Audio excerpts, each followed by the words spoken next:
Ел ішінде бұлғаққа жол бермес үшін қоғам тыныштығының қаймағы бұзылмасын десең, жас кәрі демей тәртіпке салуға қақысы бар. Тәртіп сақшыларын.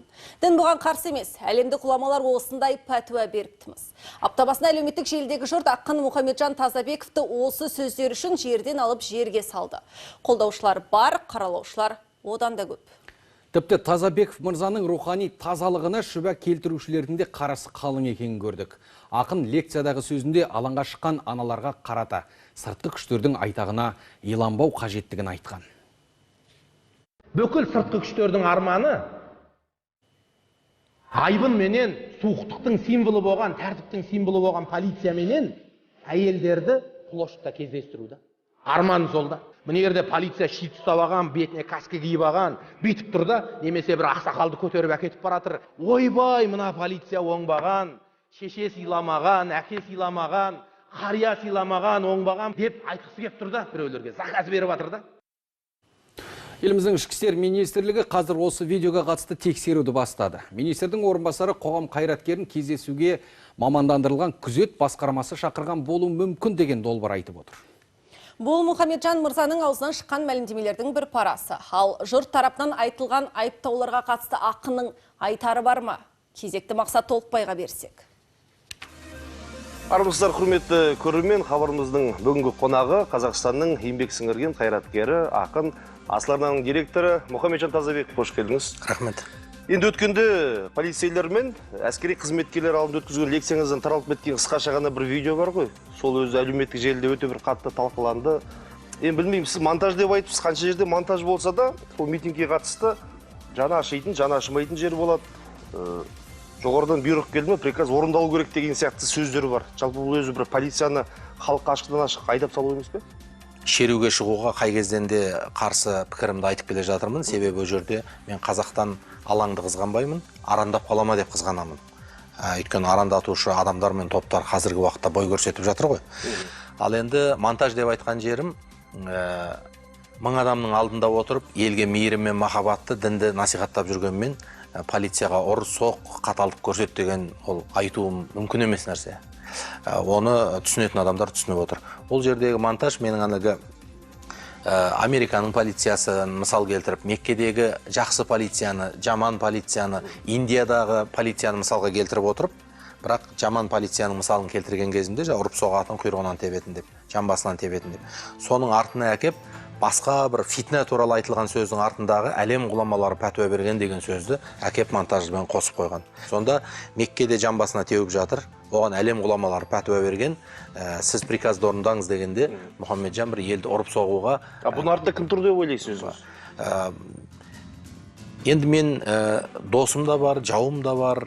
Менің сөзімді қаламайтын топтар менен бағыттар да бар. Оны мен дәл мынау деп айта алмаймын. Сол митингке шыққанда көп балалы аналар туралы көзқарасыңызды білгім келеді. Енді оларды біз бір апайсалық топтың не болмаса саяси ұйымның мүшесі деп айта алмаймыз ғой. Әрқайсымыз проблемасы бар. Оларға алаңға шығу аналарға қалай қарайсыз? Дұрыс па, дұрыс емес пе? Егер де біз қандай да бір әйелдің алаңға шығуына мүмкіншілік беріп қойған болсақ, биліктің қателігі өз алдына. Біз қоғам ретінде әкенің рөлі, ағаның рөлі, бауырдың рөлі, көршінің рөлі деген нәрселердің үзіліп кеткендігінің куәгері болып отырмыз. Сіз бір жағынан қараңыз, сіз тек қана әлеуметтік тұрғыдан қарамаңыз мәселеге. Әлеуметтік тұрғыдан қарасаң, әрине, алаңға шулап атқан әлемнің барлық мемлекетінде ондай проблеманы кездестіреміз. Бірақ біз қазақ әйел мәселесіне өте нәзіктікпен қараған жоқ па? Сондықтан бір әйел алаңға шықты ма, мен лекцияларымда айттым, ер азаматтар, бұл сендердің кінәларың. Қазақ әйел адамға тіптен сыртқа апарып түнде су төккізбеген. Алаңға шығарып айғай-шудың ортасына тастамақ түгілі. Сізді қазір тренинг өткізуге өте жиі шақырады, білеміз. Осы аптаның өзінде Ақтөбеге барып қайттыңыз, Талдықорғанда болып қайттыңыз. Жалпы осы бір кездесулерді кім ұйымдастырады?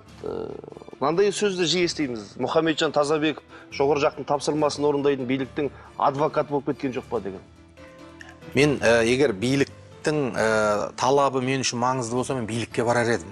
Сіз не насихаттайсыз сол шараларда? Сіз діндар ретінде шақыра ма, ақын ретінде шақыра ма? Мені негізі ақын ретінде және қоғам қайраткері ретінде шақырады. Себебі қазіргі уақытта жалпы тренингтердің салтанат құрып тұрған кезі. Ол мені ғана емес, кез келген адам шақырып жатыр қоғам. Ол әйел бола ма, ол лайық па, лайық емес па, оған қарап жатқан жоқ.